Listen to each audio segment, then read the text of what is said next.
നമുക്കൊക്കെ മധുരമുള്ളൊരു കുട്ടിക്കാലമുണ്ടായിരുന്നു. എന്നാൽ ചിലർക്ക് അത് മുറിവുകളാണ് സമ്മാനിച്ചത്. കുട്ടിക്കാലത്ത് ഒരു കുട്ടി നേരിടുന്ന ഭയം, അവഗണന, ശാരീരികമോ മാനസികമോ ആയ പീഡനം, കുടുംബാന്തരീക്ഷത്തിലെ ഉച്ചത്തിലുള്ള കലഹങ്ങൾ തുടങ്ങിയ അനുഭവങ്ങൾ ആഴമുള്ള മുറിവുകളായി മാറും.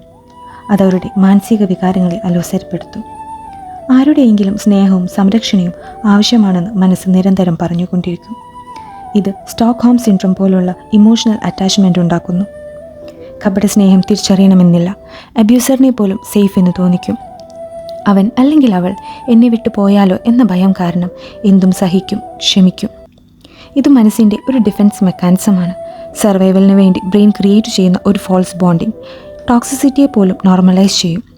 ഓർക്കുക, നിന്നെ വേദനിപ്പിക്കുന്നവരെ പിടിച്ചു നിർത്തേണ്ട കാര്യമില്ല. അത് ഏത് തരത്തിലുള്ള ബന്ധമാണെങ്കിൽ പോലും. നിന്റെ മാനസികാരോഗ്യം നിന്റെ അവകാശമാണ്. അവയ്ക്ക് വില നൽകാത്തവരെ മാറ്റി നിർത്തുക. അനിവാര്യമെങ്കിൽ പ്രൊഫഷണൽ കൗൺസിലേഴ്സിനെ സമീപിക്കുക.